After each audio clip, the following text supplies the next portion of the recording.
نیازی صاحب نے قیامت تک مجھے کہنا تھا کہ شہباز شریف کے دور میں ڈیفالٹ ہوا. جب میں اس دنیا میں سے چلے جاتا تو میری قبر پہ کتبہ لگتا کہ جناب تمہارے دور میں ڈیفالٹ ہوا. بدترین تقسیم معاشرے میں اس نے پاکستان کی ترقی اور خوشحالی کو تباہ کر دیا ہے. بالکل سوسائٹی میں اس طرح کی تقسیم میں نے پہلے کبھی نہیں دیکھی. کہ آج ہمیں ہوش کے ناخن لینے چاہیے. اللہ تعالیٰ کا بے پایاں فضل و کرم ہے کہ IMF کا پروگرام ہو گیا, ڈیفالٹ کا خطرہ ختم ہو گیا. میں اس کو بریدنگ سپیس کہتا ہوں. بریدر ہے یہ, بریدر یعنی سانس لینے کا موقع ملا ہے. اب ہمیں اس کو کنورٹ کرنا ہے ایک بہت بڑی اپرچونٹی میں. 15 مہینے ہو گئے ہیں ہماری حکومت کو. بے پناہ مجھ میں کمزوریاں ہیں. میں اللہ تعالیٰ سے ایک خطا کار انسان کے طور پر ہر وقت اپنی غلطی کی اور گناہوں کی معافی مانگتا ہوں, جو کہ ہمیں حکم ہے اور یہی طریقہ ہے زندگی کا.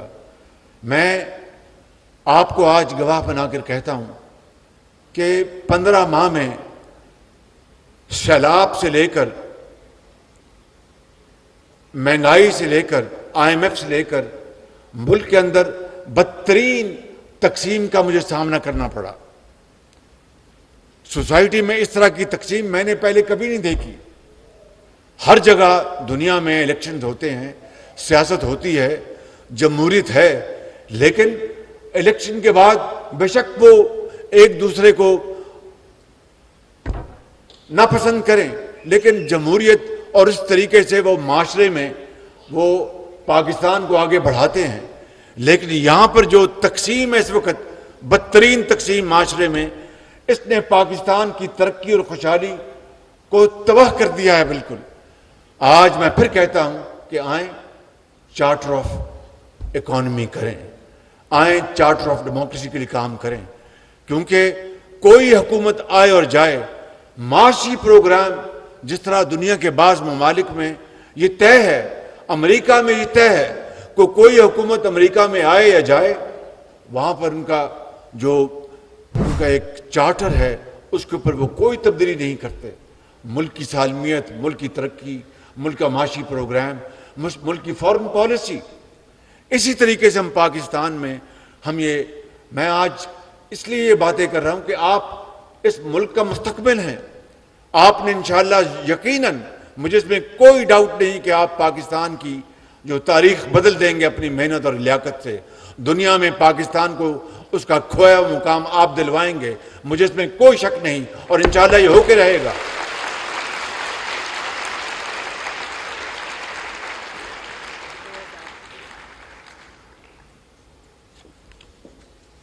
تو اس لیے چارٹر آف اکانومی, یہ صحافی محترم بھائی میرے سامنے بیٹھے ہیں, اس کے اوپر بات کریں, قوم کو اس کے اوپر لے کے آئیں. اب دیکھیے کہ میں جانتا ہوں کہ کس طرح IMF کے ساتھ ہم نے منتیں کر کے یہ پروگرام کیا ہے. لوگ کہتے تھے کہ بعض لوگ کہتے تھے جناب پاکستان IMF کا پروگرام نہ بھی ہوا تو پاکستان ڈیفالٹ نہیں کرے گا. خدا کرتا کہ ایسا نہ ہوتا, لیکن ڈیفالٹ اگر نہ بھی کرتا تو IMF کے پروگرام کے بغیر وہ ہماری ایک مجبوری بن گیا تھا. ہمارا ڈالر کے ساتھ روپے کا تعلق کیا ہوتا, روپیہ کہاں جا رہا ہوتا, ڈالر کہاں جا رہا ہوتا, اسٹاک ایکسچینج کہاں جا رہا ہوتا, اور تمام دنیا کے جو ملٹی لیٹرل جو فائنینشیل انسٹیٹیوشن ہیں انہوں نے اپنے دروازے ہم پہ بند کر دینے تھے. آلریڈی پہلے ہی جو امپورٹس ہماری ہیں انڈسٹری اور صنعت اور زراعت کے لیے, اس میں ہم نے اس کو کم کیا ہوتا تھا تاکہ ڈالر بچائیں. اگر IMF کے ساتھ پروگرام نہ ہوتا تو ہمیں امپورٹس اور کم کرنی پڑتی ڈالر بچانے کے لیے. اس سے پھر کیا ہوتا, صنعتوں کی چمنیوں سے دھواں نکلنا بند ہو جاتا, مزدور بے روزگار ہو جاتے, ہماری ایکسپورٹس پروڈکشن وہ زمین بوس ہو رہی ہوتی. ایک عجیب نیا ایک بحران پیدا ہونا تھا جس کا کوئی اندازہ نہیں کر سکتا. اور سب سے بڑھ کر مجیب الرحمان شامی نے قیامت تک مجھے کہنا تھا کہ شہباز شریف کے دور میں ڈیفالٹ ہوا. نیازی صاحب نے قیامت تک مجھے کہنا تھا کہ شہباز شریف کے دور میں ڈیفالٹ ہوا.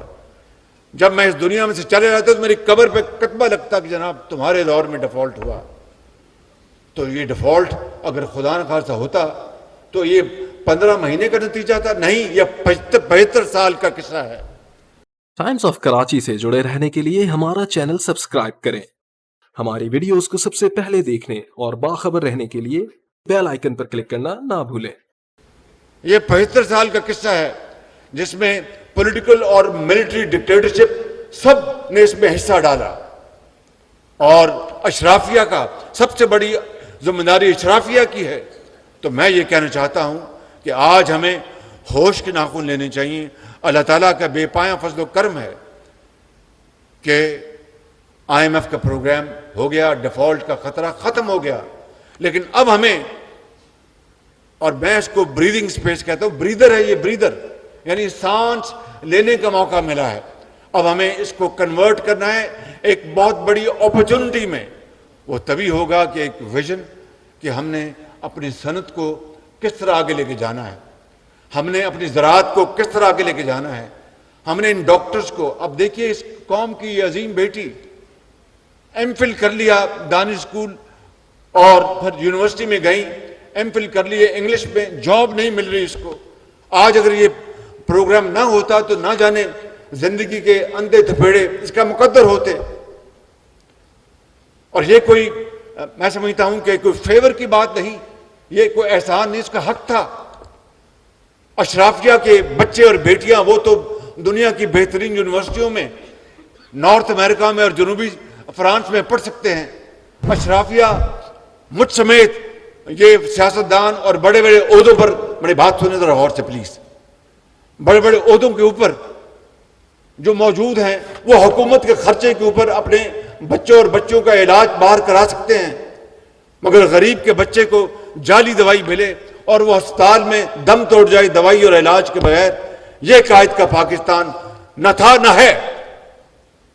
اور اقبال نے جو پاکستان کے لیے جو کچھ کہا یہ اس کی بالکل نفی ہے. اور جو لاکھوں شہید جو قبروں میں ہیں جنہوں نے پاکستان کے لیے خون دیا، ان کی روحیں تڑپ رہی ہیں. میں سمجھتا ہوں کہ آج ہمیں ہوش کے ناخن لینے چاہیے، آج ہمیں اپنے گریبانوں میں جھانکنا چاہیے. سب سے پہلے مجھے، اور پھر پوری حکومت کو، اور پھر وہ تمام لوگ اس ملک کے اندر ان طبقوں سے جن کا تعلق ہے جو ملک کی تقدیر بدل سکتے ہیں، یہ ان کے لیے لمحہ فکریہ ہے.